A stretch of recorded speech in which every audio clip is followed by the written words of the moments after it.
I had the title Almost Love in my phone for a long time because it was just always a constant reoccurring theme in my life.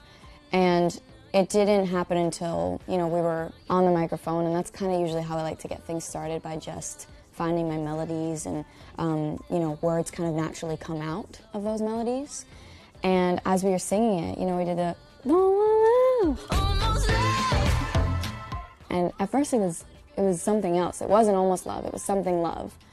And then I went back in my phone and I was like, what about Almost Love? And then the story kind of changed, and the song kind of then was developed around that. And all of these different scenarios where, something almost happens but not quite. And things like that always fascinated me, because I always think about watching classic movies, love stories, and what were to happen if you didn't get the last 10 minutes of the movie. For me, the way that I've always looked at it, and the way that I've always looked at writing my music, is I'm going to write whatever I feel in that moment. I'm not going to write, thinking about a specific age group that I have to cater to, because at one point in everybody's life, they're going to feel the same way that I felt, whether they're younger or whether they're older. And a lot of my fans that started with me when I was 14 are now the same age as me.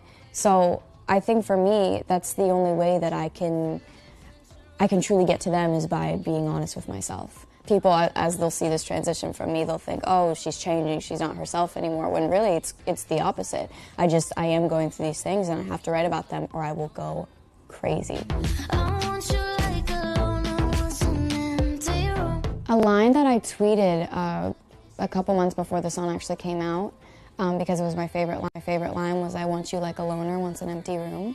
I've always been a sucker for visual lines. And I think that line resonated with me in multiple different ways. And I think that, people in my age can definitely resonate with that line, and just, it kind of speaks for itself in a way. Almost love, but it could be love. It could be love. My pupils get real dilated. No, I'm kidding. Almost Love for me, I think for me it's chemistry and conversation. That's truly what it is. And I definitely know when that's there. It's very obvious to me. And I think that's just because ever since I was a little girl, words and feelings and emotions and art have always been the most prominent thing in my life. So as far as relationships, I think that conversation is the most important thing to me. So baby, what's the hold up? Yeah. I was a little nervous about how they were going to react, because I almost tend to do this thing where every single time I release a new song, it's very different from the one before. And I think it's because I've always just had this mind that has to go 10 places at once, and can't really slow down.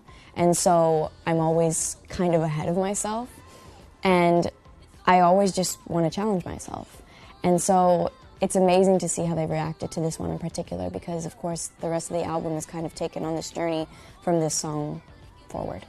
We could give it a minute, but what's the fun in a minute?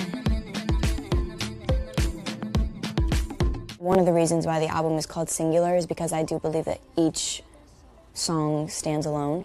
And I think it's definitely a hint as far as the confidence and the vocal maturity and the genre maturity within the next album, but there's definitely going to be a song for everybody, and that's how I truly feel. Is I listen to certain songs and I go, this is how I was feeling one day, this is how I was feeling another day, and they couldn't be more opposite. But I think that's the great thing about pop music nowadays, is it's not one thing, it's everything.